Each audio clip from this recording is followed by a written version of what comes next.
Assalamualaikum warahmatullahi wabarakatuh.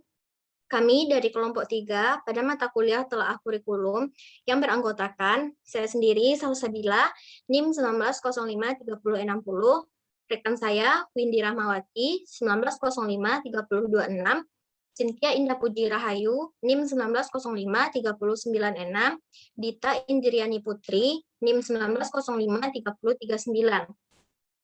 Pada video kali ini, kami akan mempresentasikan hasil diskusi kelompok, yaitu menelaah RPP SMP pada mata pelajaran IPS terpadu kelas 7. Nah, pada RPP di sini, materi yang pertama yaitu hubungan kelangkaan dan kebutuhan manusia. Selanjutnya, materi kedua pada RPP kami yaitu kegiatan ekonomi. Selanjutnya, materi 3 pada RPP kami, yaitu permintaan, penawaran, pasar, dan harga. Selanjutnya, materi 4 pada RPP ini yaitu peran IPTEK dalam kegiatan ekonomi. Selanjutnya, materi 5 pada RPP ini yaitu peran kewirausahaan dalam membangun ekonomi Indonesia. Selanjutnya, materi 6 pada RPP ini yaitu hubungan antara kelangkaan dengan permintaan penawaran untuk kesejahteraan dan persatuan bangsa Indonesia. Nah, sebelum kami membacakan hasil telaah dari RPP ini, sebelumnya kami akan menjelaskan tentang komponen kurikulum 2013 dan komponen RPP kurikulum 2013. Nah, komponen kurikulum 2013 akan dijelaskan oleh rekan saya, Dita Indriani Putri. Kepada Dita, dipersilahkan. Baiklah, terima kasih moderator. Saya akan menjelaskan tentang komponen kurikulum 2013. Kurikulum memiliki 5 komponen utama, diantaranya yaitu pertama tujuan. Tujuan pendidikan direkomendasikan sebagai pengembangan pertumbuhan yang seimbang dari potensi dan kepribadian total manusia melalui latihan spiritual, intelektual, perasaan, dan kepekaan fisik, sehingga menjadi manusia muslim yang terus berkembang dalam hal keimanan, ketakwaan kepada Allah, serta berakhlak mulia dalam kehidupan pribadi, masyarakat, berbangsa, dan bernegara. Dalam Permendikbud nomor 69 tahun 2013 dikemukakan bahwa tujuan pendidikan pada kurikulum 2013 yaitu kurikulum 2013 bertujuan untuk mempersiapkan manusia Indonesia agar memiliki kemampuan hidup sebagai pribadi dan warga negara yang beriman, produktif, kreatif, inovatif, dan afektif, serta mampu berkontribusi pada kehidupan bermasyarakat, berbangsa, bernegara, dan peradaban dunia. Yang kedua yaitu materi. Dalam menentukan materi, pembelajaran atau bahan ajar tidak lepas dari filsafat dan teori pendidikan yang dikembangkan. Dalam hal ini, materi pembelajaran disusun secara logis dan sistematis. Keberhasilan pembelajaran secara keseluruhan sangat tergantung pada keberhasilan guru merancang materi pembelajaran. Materi pembelajaran pada hakikatnya merupakan bagian tak terpisahkan silabus, yakni perencanaan, prediksi, dan proyeksi tentang apa yang akan dilakukan pada saat kegiatan pembelajaran. Secara garis besar dapat dikemukakan bahwa materi pembelajaran adalah pengetahuan, keterampilan, dan sikap yang harus dikuasai peserta didik dalam rangka memenuhi standar kompetensi yang diterapkan. Yang ketiga yaitu strategi pembelajaran. Dalam pembelajaran kurikulum 2013, ada beberapa prinsip yang harus diperhatikan bersama oleh para guru dalam melaksanakan pembelajaran. Di antaranya, 1. Berpusat pada peserta didik. 2. Mengembangkan kreativitas peserta didik. 3. Menciptakan kondisi menyenangkan dan menantang. 4. Bermuatan nilai, etika, estetika, logika, dan kinestika. 5. Menyediakan pengalaman belajar yang beragam melalui penerapan berbagai strategi dan metode pembelajaran yang menyenangkan, kontekstual, afektif, efisien, dan bermakna. Yang keempat yaitu organisasi kurikulum. Beragamnya pandangan yang mendasari pengembangan kurikulum memunculkan terjadinya keragaman dalam mengorganisasi kurikulum. Menurut peneliti, paling tidak terdapat 6 ragam pengorganisasian kurikulum, yaitu 1.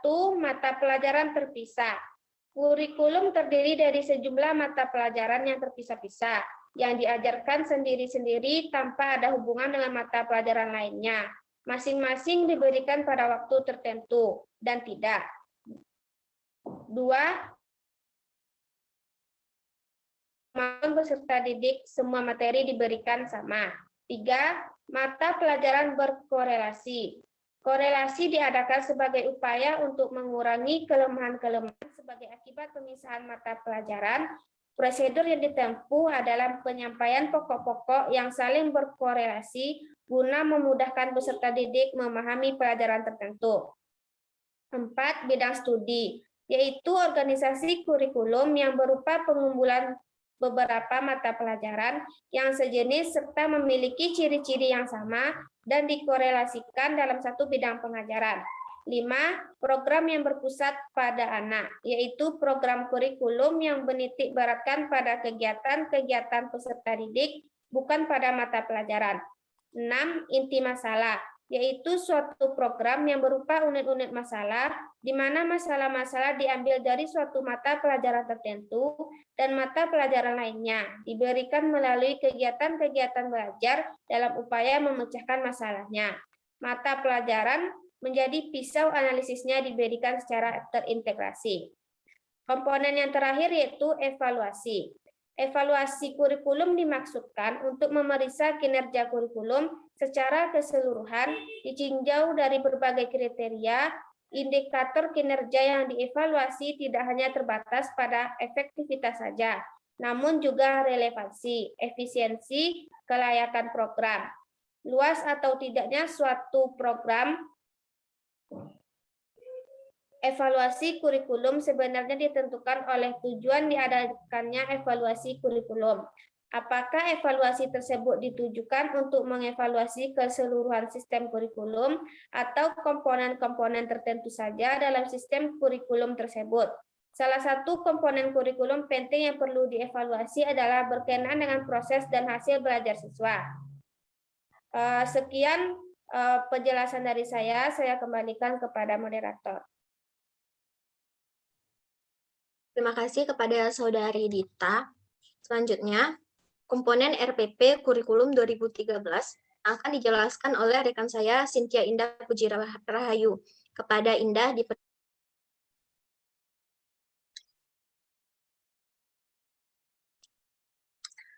Baiklah, selanjutnya saya akan menjelaskan komponen RPP K13, yang mana berdasarkan Permendikbud nomor 22 tahun 2016 terdapat beberapa susunan komponen yang harus ada di dalam RPP K13, yaitu identitas sekolah, mata pelajaran atau tema atau subtema, yang ketiga kelas dan semester, yang keempat materi pokok, yang kelima alokasi waktu, yang keenam tujuan pembelajaran, yang ketujuh kompetensi dasar dan indikator pencapaian kompetensi, yang kedelapan materi pembelajaran, 9 metode pembelajaran, yang ke-10 media pembelajaran, yang ke-11 sumber belajar, yang ke-12 langkah-langkah pembelajaran, dan yang ke-13 penilaian hasil pembelajaran. Dilihat dari RPP yang kami dapatkan, bahwasanya di dalam RPP tersebut terdiri atas satuan pendidikan atau nama sekolah, yang kedua kelas dan semesternya, yang ketiga mata pelajaran, yang keempat tema, yang kelima subtema, yang keenam lokasi waktu, yang ketujuh kompetensi inti, yang kedelapan kompetensi dasar dan indikator, yang ke-9 tujuan pembelajaran, yang ke-10 metode pembelajaran, yang ke-11 materi pembelajaran, yang ke-12 media dan sumber pembelajarannya, dan yang ke-13 langkah pembelajaran. Maka berdasarkan pemaparan di atas dapat kami simpulkan bahwasanya di dalam RPP yang kami dapatkan tersebut masih belum sesuai dengan urutan Permendikbud nomor 22, di mana di dalam Permendikbud nomor 22 tersebut telah dijelaskan bahwasanya di dalam RPP K13 tidak lagi memakai kompetensi inti. Namun, dilihat dari RPP yang kami temui itu, di dalamnya masih terdapat kompetensi inti. Selanjutnya, dari urutan yang dipaparkan dalam Permendikbud nomor 22 tersebut, dengan silabus yang telah yaitu masih terbilang tidak sesuai atau tidak tersusun secara sistematis di RPP. Dapat kita lihat dari komponen perbandingan yang ada di SMP tersebut dengan susunan RPP yang sesuai dengan Permendikbud nomor 22 tersebut.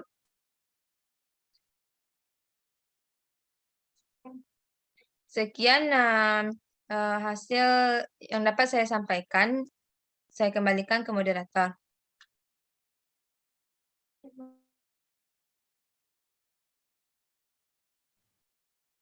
Baiklah, terima kasih kepada Saudari Indah. Selanjutnya, hasil telaah RPP berdasarkan komponen kurikulum 2013 yang akan dijelaskan oleh rekan saya, Windy Rahmawati. Kepada Windy, dipersilahkan.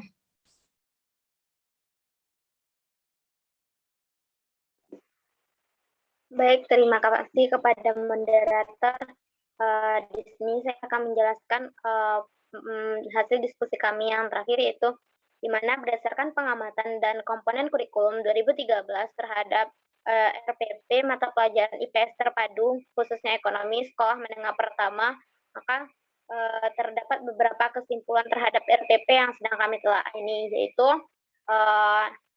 penilaian hasil belajar, di mana materi pembelajaran dari RPP di sini yaitu yang pertama itu mengenai kelangkaan dan kebutuhan manusia, yang kedua adalah kegiatan ekonomi, yang ketiga permintaan, penawaran pasar dan harga, yang keempat peran iptek dalam kegiatan ekonomi, yang kelima peran kewirausahaan dalam membangun ekonomi Indonesia, yang keenam adalah hubungan antara kelangkaan dengan permintaan penawaran untuk kesejahteraan dan persatuan bangsa Indonesia. Nah, penilaian yang diterapkan RPP tersebut yaitu di mana berdasarkan materi tersebut dapat kita simpulkan bahwa penyajian materi pembelajaran pada RPP ini sudah lengkap dan sesuai dengan komponen kurikulum yang diterapkan. Berdasarkan indikator pembelajaran di mana sudah sesuai dengan kompetensi dasar, sehingga dengan hal tersebut akan membuat materi pembelajaran dapat terjalankan sesuai dengan tujuan pembelajaran. Yang selanjutnya yaitu mengenai tujuan pembelajaran. Nah, pada RPP ini tujuan pembelajaran sudah sesuai dengan materi pembelajaran yang diberikan kepada siswa, baik dari subtema 1 sampai dengan subtema 6. Sehingga dengan tercapainya tujuan pembelajaran, maka tujuan pendidikan dan kurikulum yang diterapkan sudah terlaksana dengan baik. Selanjutnya yaitu mengenai strategi pembelajaran. Nah, pada RPP ini menurut kami kelompok 3, keterkaitan antara tujuan dan langkah pembelajaran sudah dapat dikatakan baik dan relevan pada tujuan pembelajaran.